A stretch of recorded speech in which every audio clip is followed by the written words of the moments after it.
Hey viewers, welcome to Real Astrology once again, and I, Vanita Lenka, present to you the Vedic astrology step by step in a very simplified manner. And in the series of Ascendant, today I am moving on to the Capricorn Rising sign, which means that when one was born at the sign at the time of birth, the sign rising from the eastern horizon at the time of the birth, which happens to be the sun's path to this particular sign of Capricorn, was rising.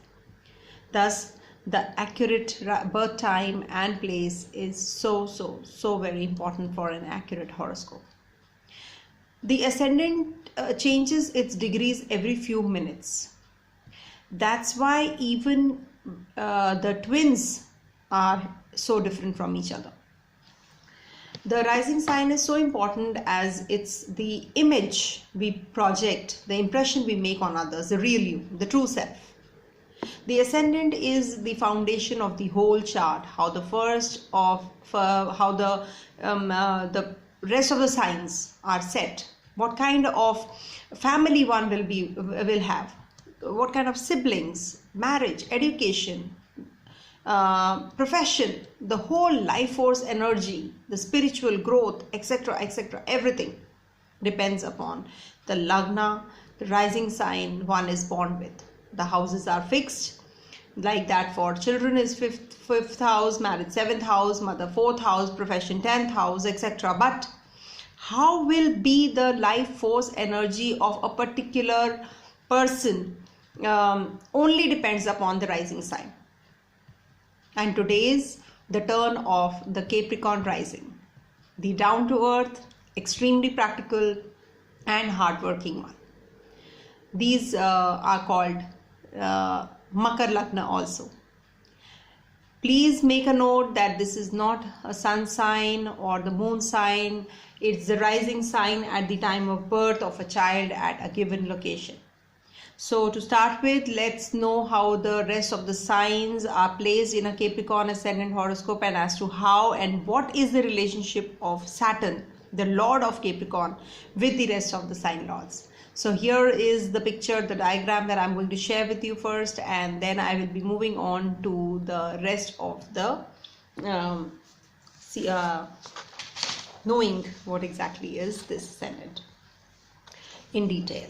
So this is the rising sign of Capricorn. Capricorn is the 10th house in the natural zodiac.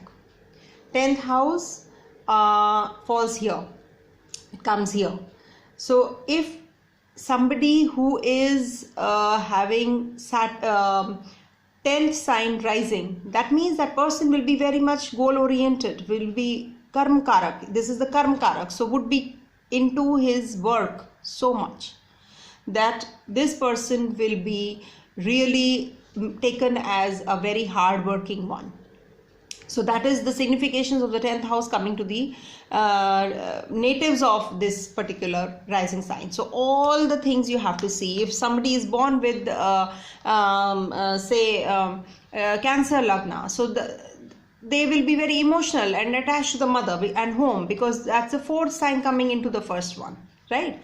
So that is how we have to understand the natural zodiac connection with the rising sign.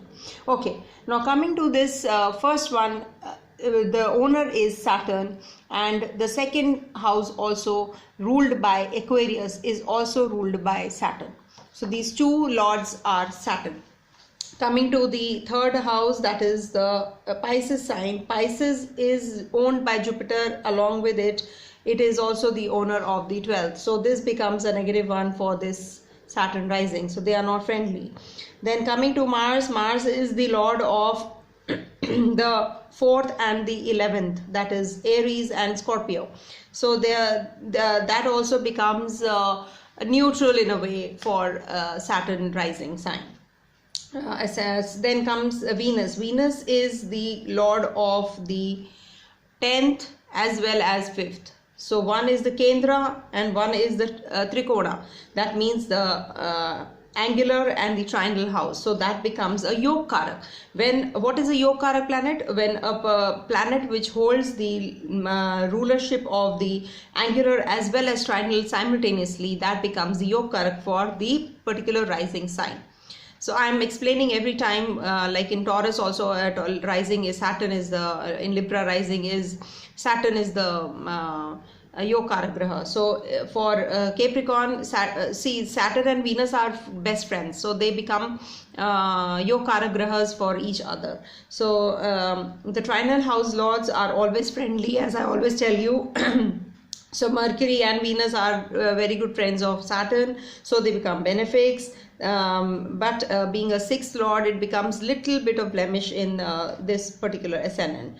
Then of course the bitter enemies would be not bitter enemy, but Moon is the swiftest and Saturn is the slowest, so that is why they don't get along well. Then Sun is, as we all know, Sun and Saturn, they don't get along well at all, being the father and the son also, so that story goes. So they are actually not very friendly, and being the eighth lord, this becomes as it is a malefic for Capricorn rising. Then we have done we've covered all, yeah. So let's move on. Like why this is rising sign one got at the time of birth. Yes, so Capricorn ascendant was given to this person who is born with this, because you see, when one has utilized the energy of the opposite, that is the Cancer rising, Cancer is a descendant, in the previous life, then one desires to do what one could not do in the past life, that how I should compensate on that. So this is all what the the system works. Now here the Capricorn ascendant must have been too emotional in their previous life and spent a lot of time with their family and mother, so and must have been very homely, domestic, sensitive, loving, especially to the mother. Now the descendant being Cancer, this Capricorn rising, this life, they want to spend most of their time in fulfilling their ambitions, focusing on their work, devote time in their material progress by working hard towards growing to fulfill their dreams and ambitions. Thus this Capricorn rising in the first sign denotes that they are born for this, that the purpose of their life path is this. Now coming to all the houses one by one and their house lords. So as we know, apart from Sun and Moon, all the other planets own two signs in the zodiac, and Rahu and Ketu aren't assigned any ownership of the house or sign.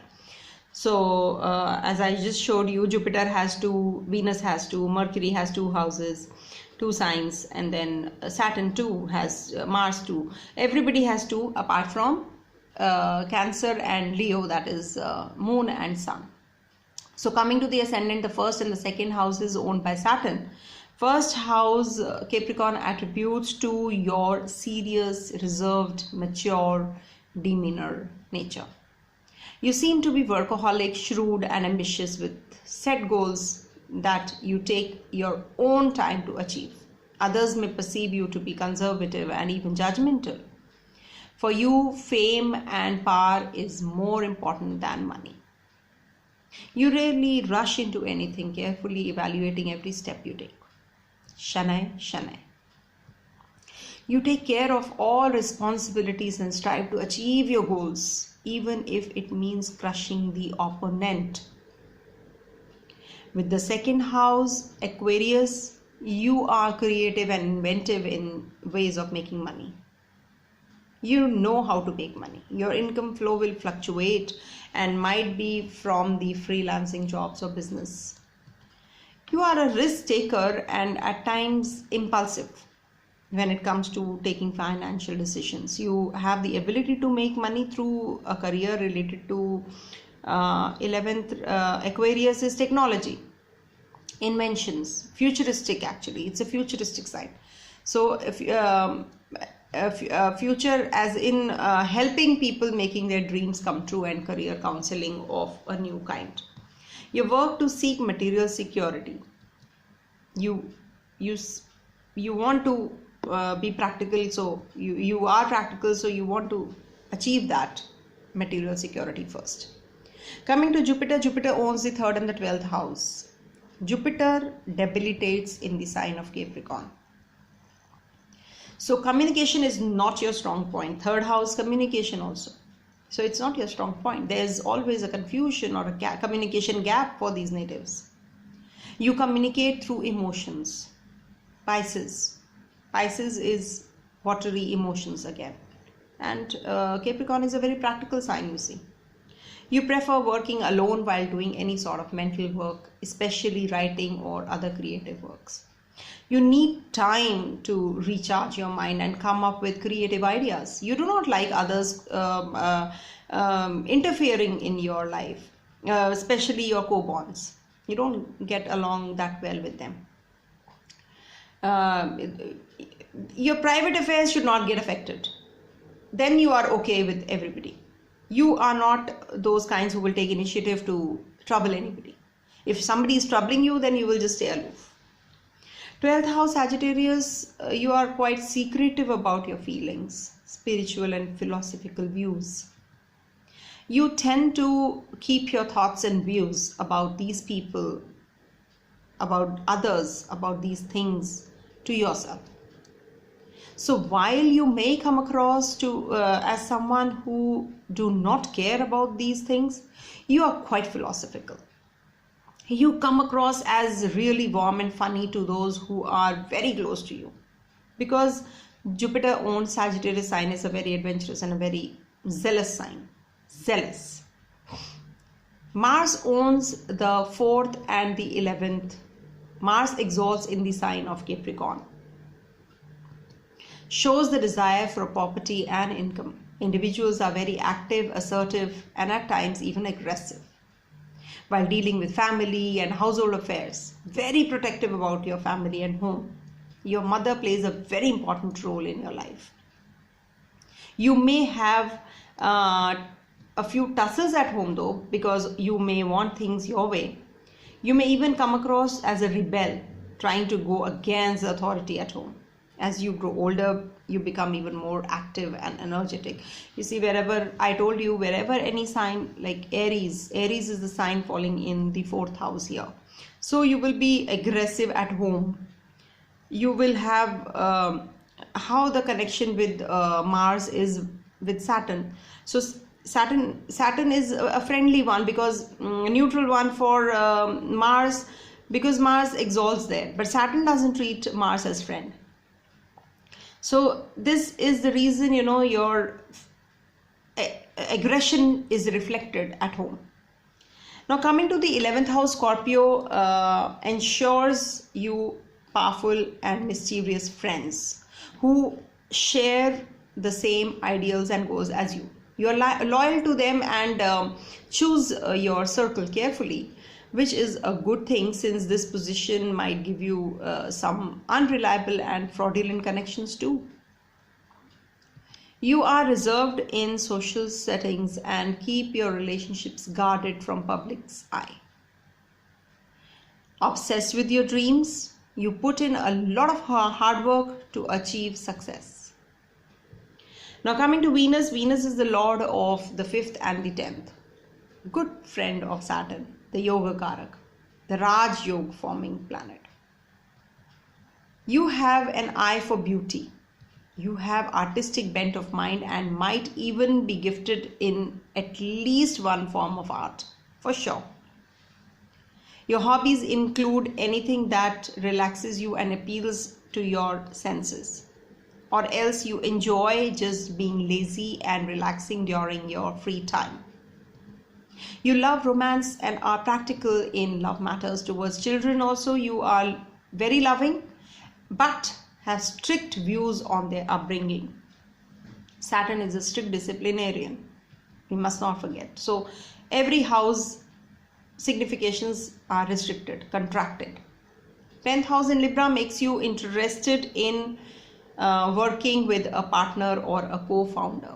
You are a tactful and a diplomatic person when it comes to your professional life, and carry out deals in a very well balanced manner. Wherever Libra will be, that house will be balanced well in your life. You treat your partners equally and prefer dividing the work fairly. You would be able to become a good public figure eventually. In business, it will be better for you to go for partnerships. Libra related career attracts you, which are law, arts, beauty, industry, etc. You are a bit indecisive about your career path, at least initially. Then you will start settling down, because it's shanai shanai. You see, anything that starts will take time to settle down in your life. Coming to Mercury, Mercury owns the 6th and the 9th houses. It's a friendly planet again. But having the 6th house in Gemini, you need constant mental stimulation and variety in your work to keep you away from boredom. You are totally devoted to your work if it is of your interest. You prefer tasks that are challenging and require communication of any sort. Research, business, writing, public speaking attracts you, and your work would be somehow related to the young people, because Gemini is childlike, young, youth. That is Gemini. Too much of stress can have an ill effect on your nervous system, because Mercury is the nervous system. So the health gets affected if too much of stress you will take. So that you must avoid. You are a person who has a logical and pragmatic approach towards religion, spirituality and philosophy, 9th house. This is because Virgo is in the 9th house. Meticulous sign. You do not blindly follow anything, and your belief system is developed only after careful research and study. You have a very practical bent of mind, views of life, on life. You follow rules and regulations to the core. You tend to have critical views and want to achieve perfection in everything. Coming to Moon, Moon rules the 7th house. Now, Cancer sign there. You are high on emotions and want a similar partner. You desire emotional connection, motherly care and protection from your relationship. You want your partner to understand your moods and act accordingly. See, Moon is the swiftest, so that can change. But Saturn cannot change. Very difficult. So that is why, the relationship suffers in that aspect. Your relationship with your partner grows stronger over a period of time. Partnerships may undergo many changes due to the moon's waxing and waning nature and being tidal. That is for sure. Wherever moon sits, the relationship or the work or any house, that will be tidal. Leo owns the 8th house. Sun, being the ruler, is enemy of Capricorn, shows the tendency of these natives towards excessive willfulness. You have a tendency to manifest a destructive ego, selfish materialistic attitude in life. You can have a capacity or profound research. You have that. You are attracted towards the idea of managing large businesses and investments. You are enthusiastic about joint finances as well, though you want a complete control on those finances. Sun has to be really very well placed in a Capricorn and an Aquarius rising sign, because only then the Sun is the soul, the ego. So that has to be really the positive one. Overall, Mars and Saturn, the malefics can make one aggressive in this rising sign and at times violent and seek power at all costs. Sun too behaves as Mars for these natives. Venus is a Raj Yoga forming planet, a great prestige, and Mercury too helps in the spiritual growth. Being a movable and an earthy sign, Capricorn rising acts slowly but strongly and often with an obstinate determination. They usually win out in the end through a long-term lauding action. Shanai, Shanai. Thus the ascendant here, Capricorn, and the Lord Saturn of this ascendant that play such an important role, and they work as the deciding factor, deciding force as to how the life pattern of a particular person would be in this life. He has to pay for the karmas, and in this life, in the next lives as well. So this brings me to the end of this video. Moving on to the next sign rising is Aquarius, the futuristic and the practical and the inventive Lagna in the next video. So stay tuned. Do keep watching and liking my videos. Please subscribe if you haven't. I'll be really grateful and happy. Thanks so much. Stay blessed. Om Tat Sat.